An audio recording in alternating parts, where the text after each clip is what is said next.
J'ai fait en 2019 du business en ligne avec du dropshipping notamment. J'ai généré 4 millions à peu près en dropshipping. J'ai trouvé un premier winner du premier coup. Je me suis dit c'est bon, le drop c'est facile. Un an, pas de winner. La marge ridicule. Je me retrouvais à travailler tous les jours. J'ai sacrifié ma santé, j'ai sacrifié un couple. Le drop c'est pas quelque chose de faisable. Ma vie c'était quoi? C'était je me lève, je travaille comme un esclave. J'avais une femme, je m'en occupais pas. 800 000 euros. Putain mais j'étais bon en fait.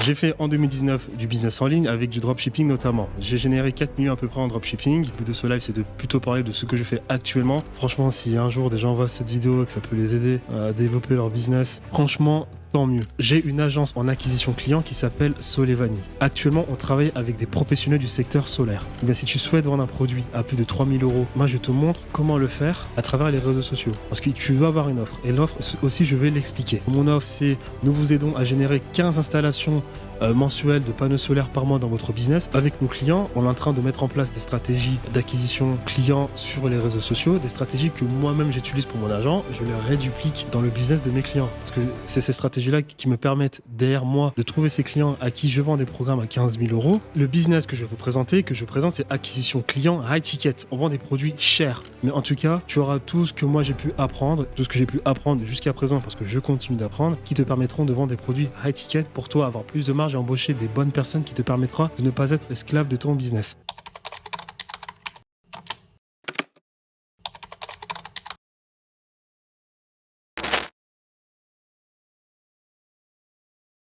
J'ai fait en 2019 du business en ligne avec du dropshipping notamment. J'ai généré 4 millions à peu près en dropshipping. Donc là, le petit Stripe là, ça c'est j'en ai 3 de Stripe, mais là c'est le premier Stripe que j'ai utilisé en dropshipping. Après j'ai eu des problèmes avec ce Stripe, bon, tu connais Stripe, hein, casse-tête. En tout cas, pour faire simple, je raconte très bien mon histoire sur mon compte Instagram, mais je vais faire très simple parce que c'est pas le but de ce live. Le but de ce live, c'est de plutôt parler de ce que je fais actuellement, de ce que je fais actuellement et qui pourrait peut-être aider des personnes qui se retrouvent dans ma situation. Donc en gros, je fais du dropshipping. 4 ans, je génère 4 millions de chiffre d'affaires. Dans les 4 millions de chiffre d'affaires, la marge ridicule. Donc c'est justement pour ça que j'ai arrêté le drop. En 4 ans de drop, ça a été quelque chose d'affreux. Parce que tu travailles comme un fou, et en travaillant comme un taré, tu ne sais absolument pas où tu vas. Je testais des produits tous les jours. Je travaillais 8 à 12 heures tous les jours. En travaillant 8 à 2 heures tous les jours, tu ne savais absolument pas où tu allais. On voyait beaucoup sur les réseaux sociaux, notamment Instagram et sur les forums de Facebook, des personnes qui trouvaient des produits winners tous les jours, alors qu'en réalité, c'était absolument pas le cas.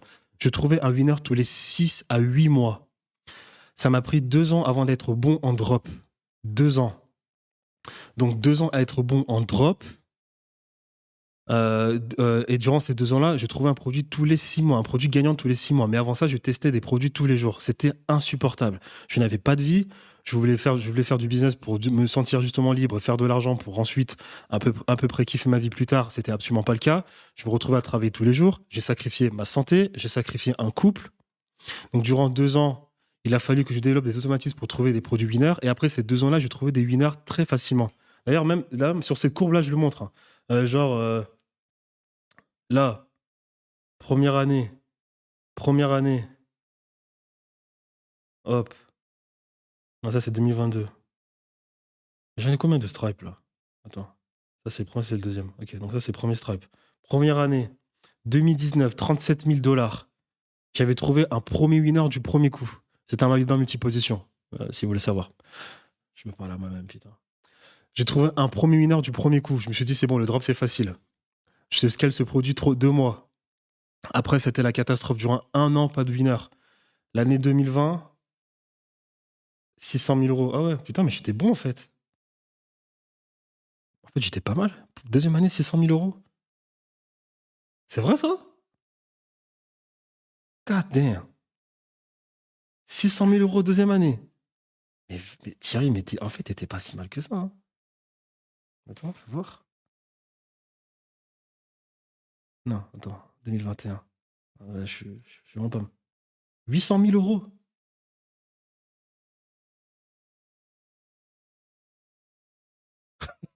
Bref, deuxième année. En fait, la première année, j'ai beaucoup galéré parce que j'ai trouvé un winner des premiers coups, mais ensuite, j'avais plus de winners. Je trouvais absolument plus de winners. Donc c'était une catastrophe. Deuxième année, je trouve. La deuxième année, je crois que c'était durant le Covid, j'ai trouvé un super winner. Donc j'ai dû faire. Non, j'ai dû faire 600 000, hein, 800 000 là, mais je crois que c'était 600 000 plutôt.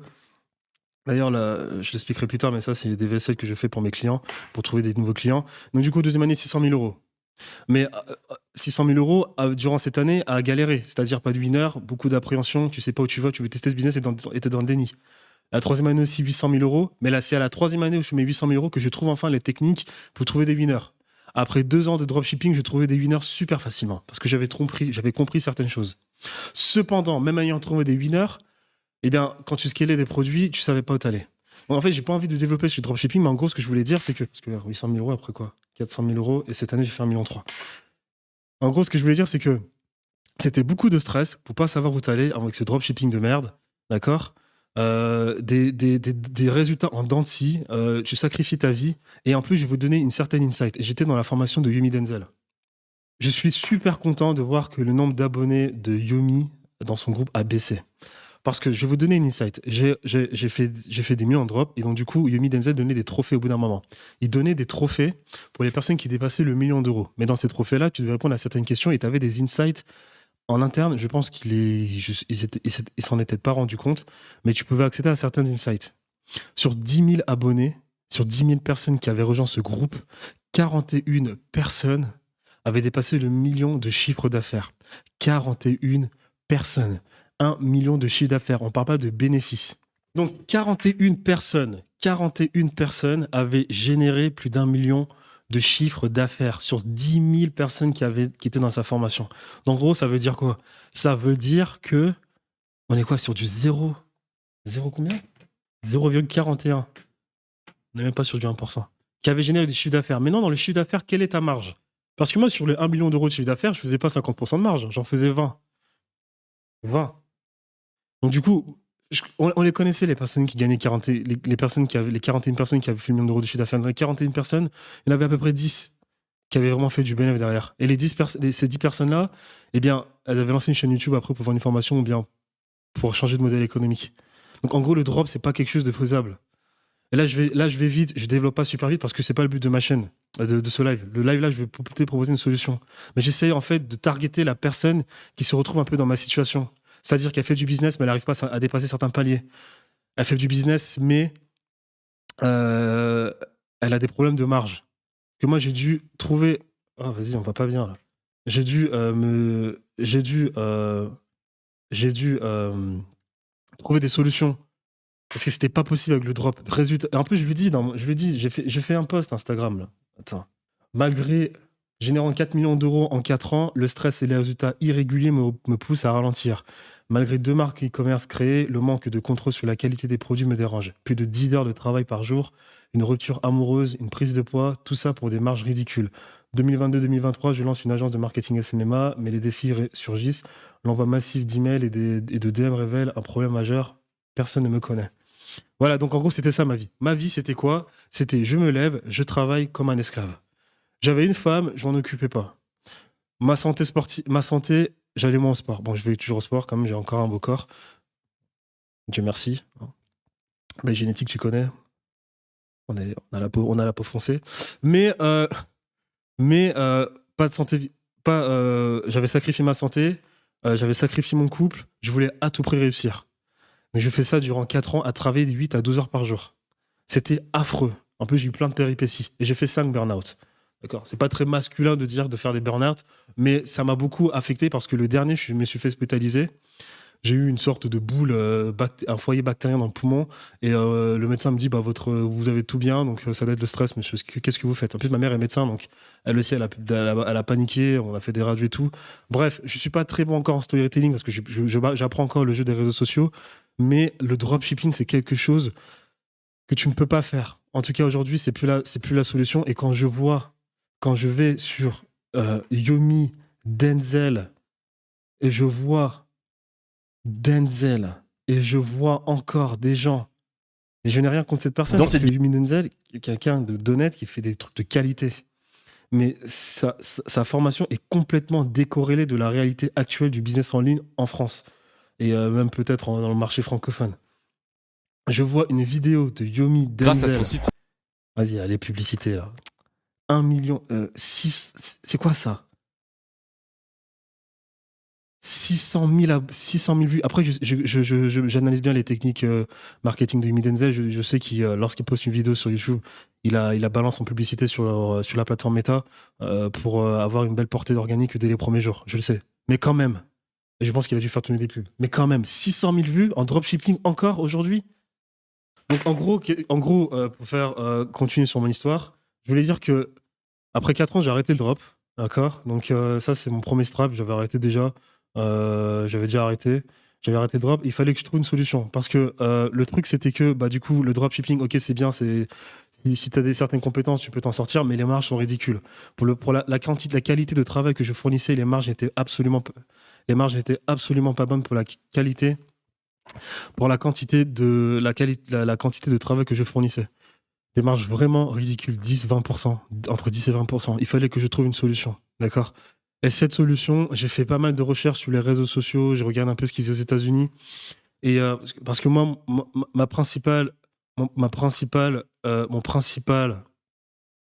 comment dire ça? La chose qui m'importait le plus, c'était de faire un business qui me permettait d'avoir plus de temps et derrière, euh, d'avoir de meilleures marges. Vraiment de meilleures marges. Et je fais partie des personnes qui pensent qu'un business, c'est quelque chose qui te ramène des revenus récurrents, mensuels. C'était pas le cas du dropshipping. Et je te dis ça, j'ai encore une marque d'e-commerce qui est en train de tourner aujourd'hui. Hein. J'ai 2 marques encore qui tournent aujourd'hui. C'est sur un autre Strab que je peux pas montrer. J'ai pas envie de montrer. Ce Strab-là, il est déjà suffisant. Mais c'est en gros, c'est des extensions de cheveux. Ah ouais, ça, parce que moi, je n'ai vendu qu'aux femmes. Hein. J'ai eu 5 grands winners qui m'ont permis de générer 4 millions, que des trucs de femmes. Et en fait, ce qui m'a permis en fait de vite retrouver ces winners, c'est parce que le pixel Facebook avait de la data qui me permettait en fait d'avoir des résultats un peu plus optimisés lorsque je lançais des produits similaires en testing. Il y avait de la data pour le pixel Facebook, c'était plus facile de lancer de nouveaux produits. Donc j'étais en train de dire que je vendais des extensions de cheveux, j'ai encore 2 marques d'e-commerce actuellement qui tournent, mais malgré ça, je conseille absolument pas de drop parce que tout simplement, moi, ça fait 4 ans que je fais ça, donc ouais, j'ai encore 2 produits qui marchent, mais c'est tellement toxique en fait, mais tellement, mais là, je relance 2 nouveaux produits, ça marche pas. Là, je relance de nouveaux produits, on repart encore dans un cycle d'appréhension, de je sais pas où je vais, de résultats en dents de scie, de les Chinois qui sont imprévisibles. Non, voilà. En tout cas, bref, je voulais pas m'étaler sur le sujet avec le dropshipping, c'est un truc qui m'intéresse absolument pas. Lorsque j'ai arrêté le dropshipping, j'ai cherché une solution. Et donc là, je reviens sur le sujet de la vidéo et sur le live, sur la raison de ce live. Lorsque je voulais trouver une solution, lorsque j'ai arrêté le dropshipping, je cherchais des solutions. J'avais lancé une agence de SMMA. Le problème avec l'agence de SMMA, c'est que pour faire du outreach, si t'es pas connu, tout le monde s'en fout en fait.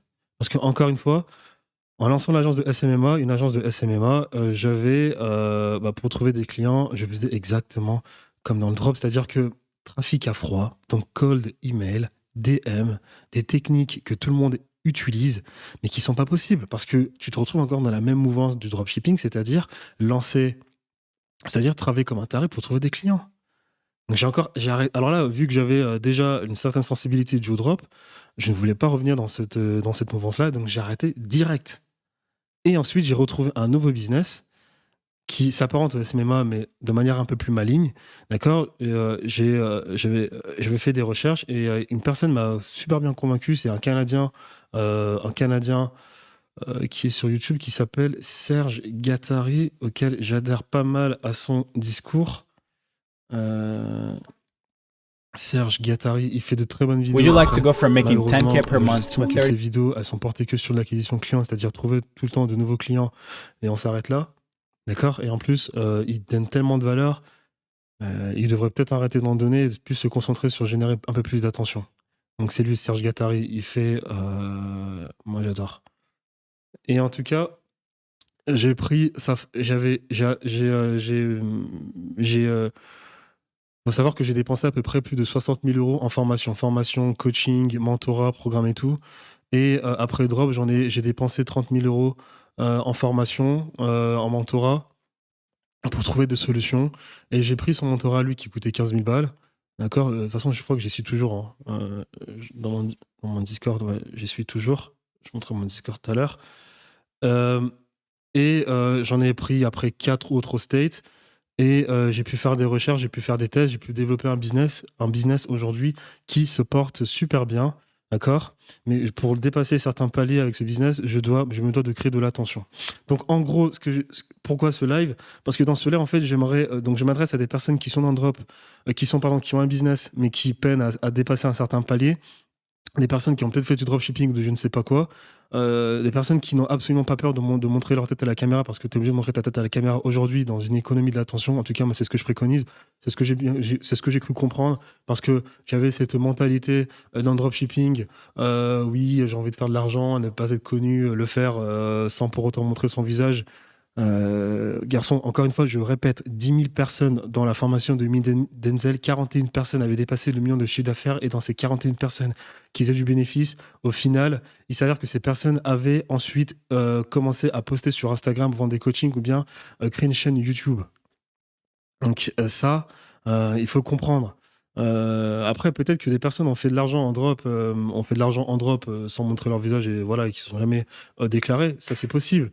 Mais il y a une réalité dans le dropshipping. Je suis désolé, il y a une réalité. Tu ne peux pas faire. Le drop, c'est quelque chose qui ne fonctionne pas aujourd'hui. Ça fonctionne. Ok, oui, ça fonctionne. Mais c'est toxique. Le rapport travail fourni, le travail fourni pour des résultats, le rapport travail fourni, résultat, je sais plus comment, il y a une expression pour le dire, il n'est pas bon, d'accord? Donc, ce rapport-là n'est pas bon. Donc, c'est pour toutes les personnes qui se trouvent dans cette situation. Moi, je partage ce que j'ai appris là maintenant.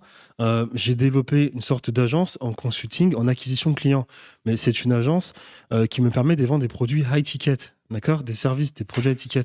Parce que c'était mon principal. De toute façon, dans le business, il n'y a qu'une seule règle.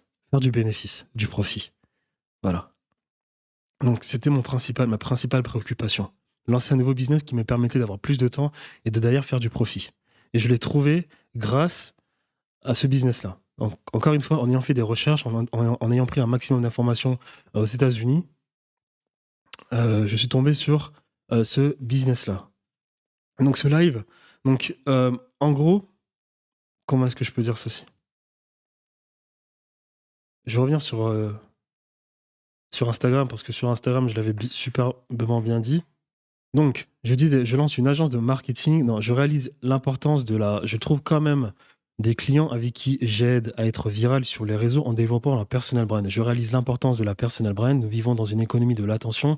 Les clients étant plus éduqués et précautionnés sur leurs dépenses, surtout avec la situation économique renforçant leur comportement. J'intègre un programme de 20 000 euros aux USA. Pour me former, je décide de créer une agence de consulting spécialisée en acquisition client avec une offre high ticket, tout en développant une personal brand. Avec cette agence, je collecte de l'argent upfront, m'entoure de bons talents, closer, setter, media buyer, success manager, gagnant plus de temps, étant moins esclave de mon business. J'aide réellement mes clients en implémentant dans leur entreprise une infrastructure complète qui les guide de A à Z dans leur business. Je fais plus de 5 chiffres tous les mois avec des marges de plus de 50%. Pas encore riche. La ruée vers l'or est certes laborieuse, mais remplie de belles leçons. Mais rempli de belles leçons qui me stimulent pour aller encore plus loin. Ah ouais, ça c'était mon premier winner durant le Covid. Voilà, le truc c'est quoi? C'est que moi je vais présenter cette solution. Si ça peut aider des personnes, ce serait super bien. Il faudrait juste que je trouve une manière de me faire targeter et d'apparaître sur les bons écrans des différentes plateformes de réseaux sociaux pour que les personnes puissent regarder ce live. Encore une fois, ce live ou bien des vidéos bien découpées que je repostais sur ma chaîne YouTube. Mais en gros, encore une fois, ma principale préoccupation était de faire plus de marge et d'avoir plus de temps pour moi. Donc ne pas être esclave, encore une fois, de mon business comme je l'ai été avec l'e-commerce. Et du coup, j'ai lancé cette agence de consulting où je me suis formé. Et avec cette agence de consulting, je peux vendre des produits high ticket, d'accord, des produits high ticket qui me permettent derrière d'embaucher de bonnes personnes, des talents, d'accord, et non pas des personnes moyennes. Donc des talents, des personnes qui sont super bonnes, à qui tu peux déléguer une partie de ton business. Parce que si tu veux scaler ton business et faire plus d'argent, tu peux pas avoir la maîtrise ou le contrôle total de ton business. Donc j'ai délégué des personnes qui me permettent, avec cet argent upfront, avec ces produits, ces services high ticket que je facturais cher, je pouvais d'ailleurs embaucher des talents je peux embaucher des talents qui eux me permettent de faire, en fait, qui me permet moi de déléguer et qui me permettent moi de déléguer et d'être moins impliqué dans mon business pendant que elles m'aident à développer mon business, d'accord. Et en plus avec ce modèle high ticket, tu fais plus de marge. Tu fais plus de marge. Pourquoi? Tout simplement parce que parce que tu fais des marges, quoi. C'est-à-dire que tu fais 15 000 euros, tu vends un produit à 15 000 euros, derrière, en payant tes talents et en payant, après avoir payé tous tes talents, tu restes avec 50% de marge. Voilà. Je vais vraiment tout partager. Tout partager. De telle sorte que je puisse aider. Franchement, si un jour des gens voient cette vidéo et que ça peut les aider à développer leur business et à faire plus de marge, tant mieux, quoi. Franchement, tant mieux. Tant mieux.